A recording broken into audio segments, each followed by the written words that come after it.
யாக்கோபு அதிகாரம் 2. என் சகோதர சகோதரிகளே, மாட்சிமிக்க நம் ஆண்டவர் இயேசு கிறிஸ்துவினிடம் நம்பிக்கை கொண்டுள்ள நீங்கள் ஆள் பார்த்து செயல்படாதீர்கள். பொன் மோதிரமும் பளபளப்பான ஆடையும் அணிந்த ஒருவரும் அழுக்கு கந்தை அணிந்த ஏழை ஒருவரும் உங்கள் தொழுகை கூடத்தினுள் வருகிறார்கள் என வைத்துக் கொள்வோம். அப்பொழுது நீங்கள் பளபளப்பான ஆடை அணிந்தவர் மீது தனி கவனம் செலுத்தி அவரை பார்த்து, தயவு செய்து இங்கே அமருங்கள் என்று சொல்கிறீர்கள்.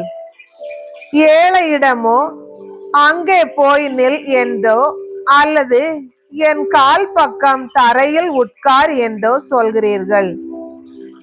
இவ்வாறு உங்களுக்குள்ளே வேறுபாடு காட்டி தீய எண்ணத்தோடு மதிப்பிடுகிறீர்கள் அல்லவா?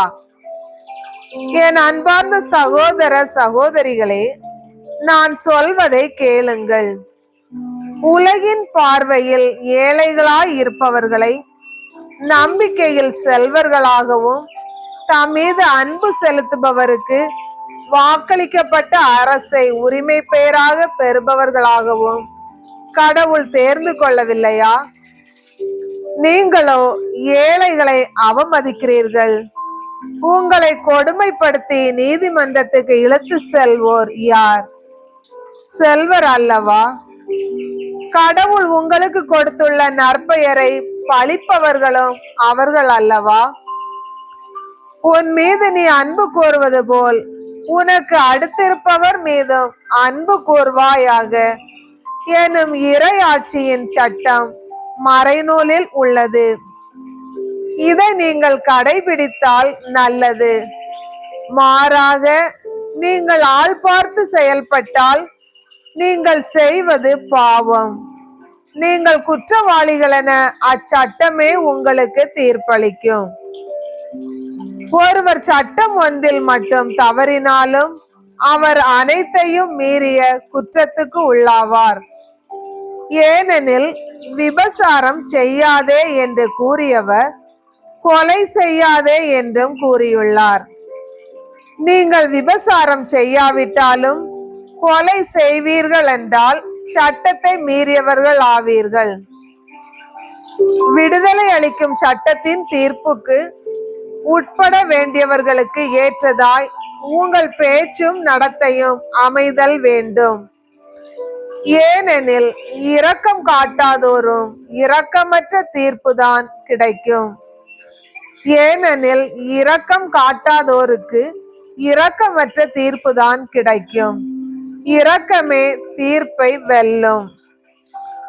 என் சகோதர சகோதரிகளே, தம்மிடம் நம்பிக்கை உண்டு என சொல்லும் ஒருவர் அதை செயல்களிலே காட்டாவிட்டால் அதனால் என்ன பயன்?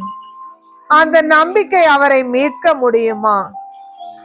ஒரு சகோதரன் அல்லது ஒரு சகோதரி போதிய உடையும் அன்றாட உணவும் இல்லாதிருக்கும் போது அவர்கள் உடலுக்கு தேவையானவை எவற்றையும் கொடாமல் உங்களுள் ஒருவர் அவர்களை பார்த்து, நலமே சென்று வாருங்கள், குளிர்காய்ந்து கொள்ளுங்கள், பசியாற்றிக் கொள்ளுங்கள் என்பார் என்றால் அதனால் பயன் என்ன?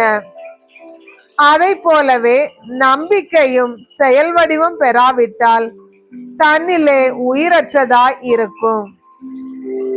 ஆனால் ஒருவரிடம் நம்பிக்கை இருப்பது போல இன்னொருவரிடம் செயல்கள் இருக்கின்றன என யாராவது சொல்லலாம்.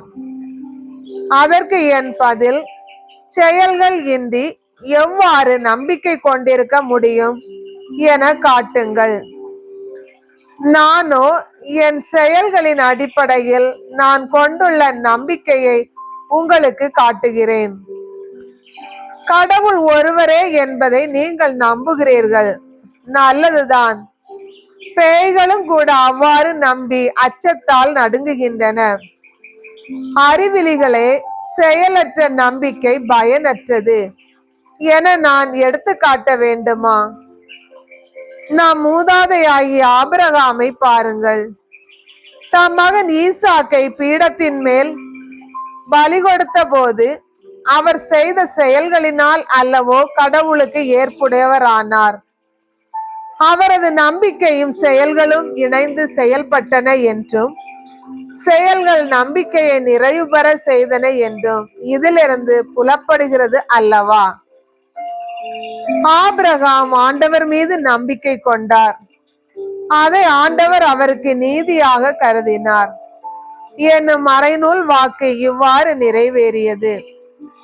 மேலும் அவர் கடவுளின் நண்பர் என்றும் பெயர் பெற்றார்.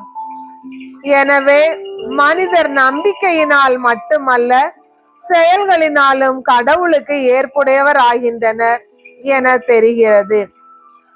அவ்வாறே ராகாபு என்ற விலைமகள் தூதர்களை வரவேற்று வேறு வழியாக அனுப்பிய போது செயல்களால் அல்லவா கடவுளுக்கு ஏற்புடையவர் ஆனார். உயிரில்லாத உடல் போல செயல்களில்லாத நம்பிக்கையும் செத்ததே.